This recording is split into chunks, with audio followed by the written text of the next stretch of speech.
Merhaba guys, nasa sina. So for this video guys, i-share lang nako ninyo ang nabasahan ako sa comment nga kanang nasa isa ka komento diri ni ana siya nga dili man pud ako imong balay ma'am uy ihatag na lang daw kuno na sa kabit og sa ako ang bana.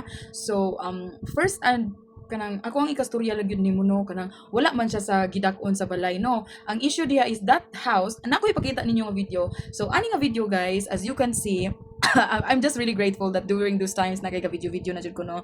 So kani po siya nga time guys is kato ni siyang himo pa mi sa mong balay. And as I told you kani nga balay is like a home sweet home namo no. So mo gani na kasakit kay pamalandungon nga ang home sweet home namo dili lang kay ingon nga pagpangabit iyang gihimo kay because ang home sweet home namo iyahag yung gipapuy-an sa iyahang kabit, which means all of our hard work and all of our efforts together is gibaliwala niya, gihugawan niya, and mostly is ang pagdako sa akong anak dira sa balay.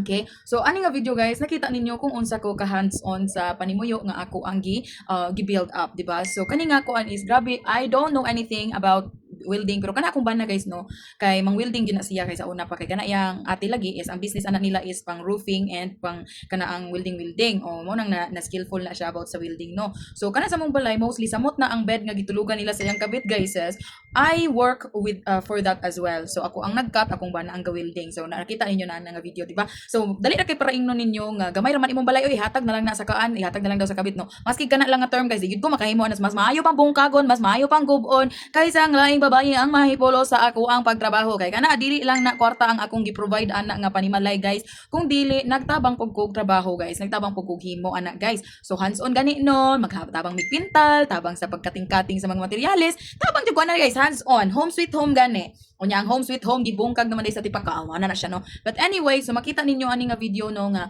dili mao nang dili nako dali nga dawaton nga mao ni nahitabo. It's because nga mao ni nahitabo nga gipapuy-an niya ang akong balay sa kabit. It's because I worked hard. I gave my all to that house. Not just physically, not just financially. Okay? Kay ako man ang ga-finance ana, ako ang namalit sa materialis, akong kwarta ang gamit ana tanan. So mao na guys nga dili dali nga sabton nga nung nahimo.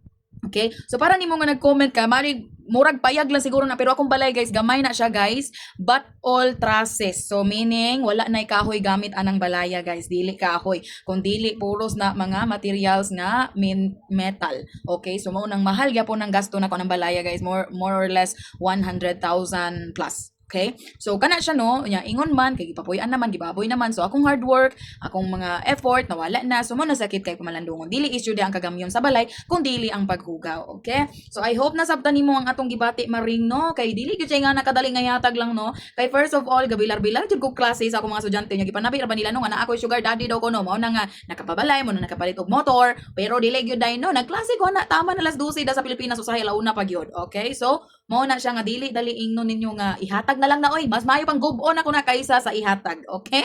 Ana ra na siya kadali guys. Sakit jud sa pamalandungon no. Sakita pud sa imong comment maring oy mura man kag ikaw mahitabuan siguro no ihatag na lang nimo sa kabit yo. Sure ka? Ayon.